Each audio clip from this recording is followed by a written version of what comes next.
సహోదరి సహోదరులారా, యేసుక్రీస్తు నామములో హృదయపూర్వక వందనాలండి. ముందుగా ఇంత మంచి సమయాన్ని ఇచ్చిన తండ్రైన దేవునికి ప్రభువైన క్రీస్తు ద్వారా కృతజ్ఞతాస్తుతులు చెల్లిస్తున్నానండి. అందరూ బాగున్నారండి. వాక్యం చదువుకొని ప్రార్థన చేసుకున్న తర్వాత పాఠంలోనికి వెళదామండి.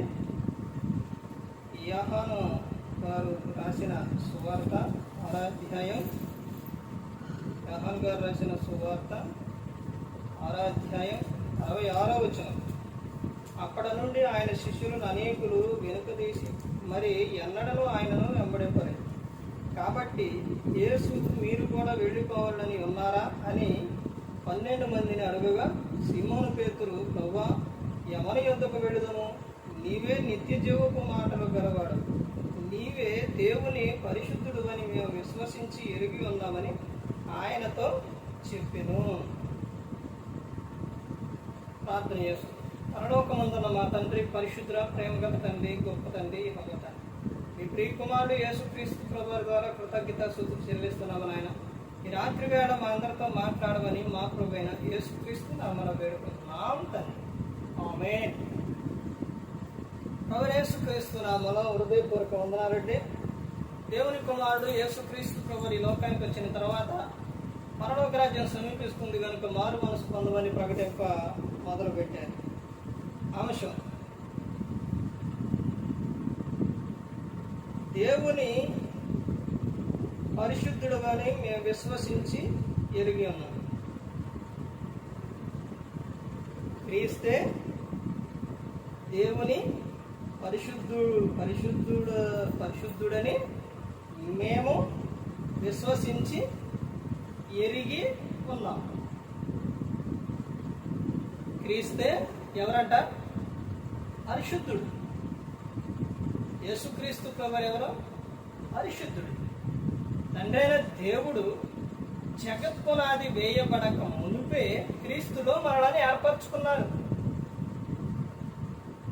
క్రీస్తు ఎవరు? పరిశుద్ధుడు. మనం ఎలా ఉండాలని కోరుకున్న దేవుడు? పరిశుద్ధంగా ఉండాలనే కోరుకున్నాడు. ఇక్కడ ఏమని చెప్తున్నారంటే, నీవే దేవుని పరిశుద్ధుడు అని మేము విశ్వసించి. యేసుక్రీస్తు ప్రభువు ఎవరు? దేవుని పరిశుద్ధుడు. అంటే దేవుని పరిశుద్ధుడు, ఏ ఒక్క లోపం కూడా లేని వ్యక్తి ఎవరో? యేసుక్రీస్తు ప్రభువు. ఆయనలో తప్పులు పట్టాలని చాలా మందిని చూశారు, అయినా కానీ ఆయనలో ఏ తప్పు ఏ లోపం కూడా లేదు. నీవే దేవుని పరిశుద్ధుడు అని మేము విశ్వసించి. శిష్యులు చెప్తున్న మాట, శిష్యులు ఎవరు చెప్తున్నారు? పేతురు గారు చెప్తున్న మాట. విశ్వసించాలి. విశ్వాసం లేకుండా దేవునికి విష్ణుడై ఉండుట అసాధ్యం.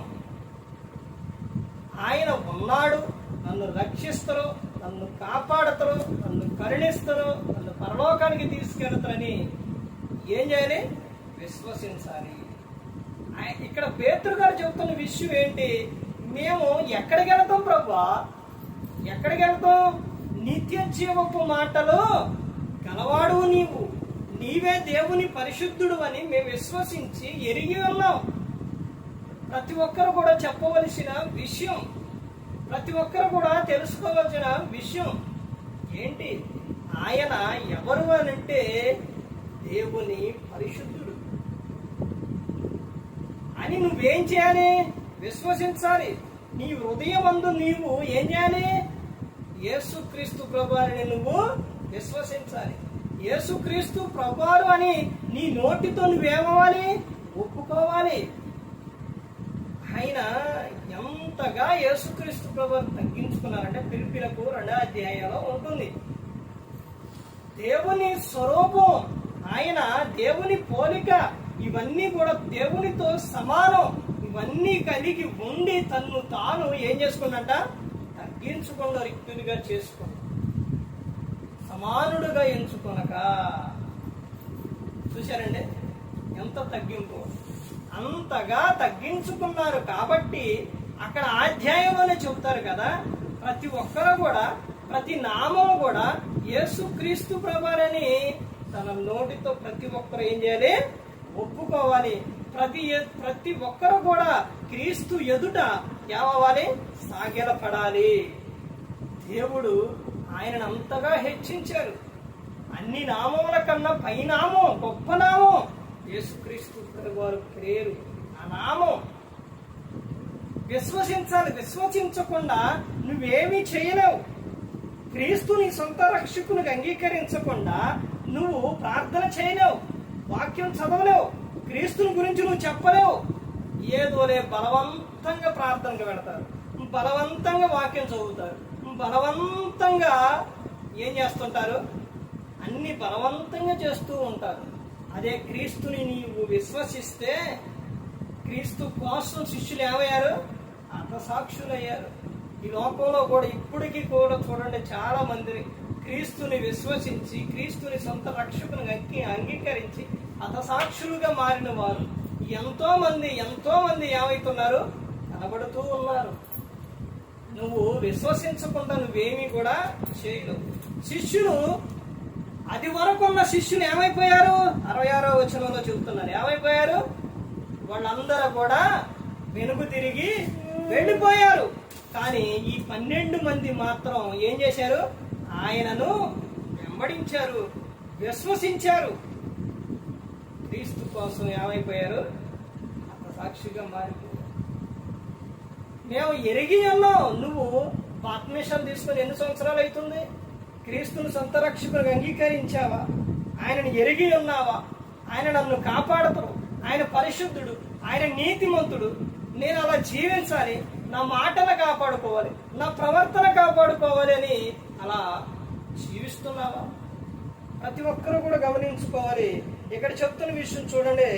నీవే నిత్య జీవపు మాటలు గలవాడవు. నిత్య జీవపు మాటలు ఎక్కడ దొరుకుతాయి అండి?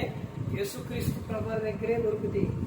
ఇదిగో నా మత్తయి సువార్త 11వ అధ్యాయంలో చెప్తున్నారు, మీరు నా యొద్దకు వచ్చి ఏం చెప్తున్నారు?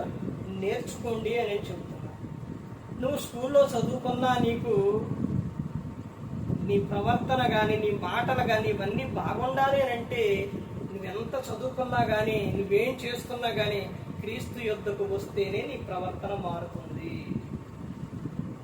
నిత్య జీవపు మాటలు ఎక్కడ దొరుకుతాయి అంటే యేసుక్రీస్తు ప్రభువు దగ్గర. నిత్య జీవం చేరే మాటలు ఎక్కడనంటే, బలపరిచే మాటలు ఎక్కడ దొరుకుతాయి అంటే, బ్రతికించే మాటలు ఎక్కడ దొరుకుతాయి అని అంటే యేసుక్రీస్తు ప్రభువు యొద్దనే దొరుకుతాయి. ఇక్కడ నీవేనని చెప్తున్నాను. నీవే అంటే ఎవరు? యేసుక్రీస్తు ప్రభువు. నీవే నిత్య జీవ మాటల గలవాడు, నీవే దేవుని పరిశుద్ధుడు అని మేము విశ్వసించి ఎరిగి ఉన్నామని ఆయనతో చెప్పాను. అందుకు యేసు, నేను మిమ్మల్ని 12 ఏర్పరచుకున్న లేదా మీలో ఒకడు సాతాను అని వారితో చెప్పాను. సీమోను ఇస్కరియోతు కుమారుడైన యోధ 12 మందిలో ఒకడై ఉండి ఆయన నప్పగింపబోచుండెను గనుక వారిని కూర్చి ఆయన ఈ మాట చెప్పాను. ఆయనకు సమస్తం కూడా ముందే తెలుసు. ఎవరికి? యేసుక్రీస్తు ప్రభువారు. ఆయన ఎంతమందిని? 12 మందిని ఏర్పరచుకున్నాడు. 12 మందిని ఏర్పరచుకున్న తర్వాత వారిలో ఒక ఆయన ఎవరంట? సాతాను అని వారితో చెప్పారు. మీలో ఒకడు ఎవరంట? సాతాను. ఈ రోజున కుటుంబాల్లో కానీ, సంఘాల్లో కానీ ప్రతి ఒక్కరూ కూడా ఎవరో ఒకళ్ళైనా కానీ క్రీస్తుకు విరోధంగా ఏం చేస్తున్నారు? బ్రతుకుతున్నారు. అంటే సాతాను కూడా ఏం చేస్తారంటే ఎవరినో ఒకళ్ళని పట్టుకొని డిస్టర్బ్ చేయాలని చూస్తాము. ఇక్కడ ఏమని చెప్తాడో, మీలో ఎవరంట? ఒకడు సాతాను అని చెప్తాడు యేసుక్రీస్తు. ఆయనకు సమస్తం కూడా ప్రతి ఒక్కటి కూడా తెలుసు. ఇక్కడ ఈయన చెప్తున్న, పేతురు గారు చెప్తున్న విషయం, నీవు దేవుని పరిశుద్ధుడు అని మేము విశ్వసించి ఎరిగి ఉన్నామని ఆయనతో చెప్పాను.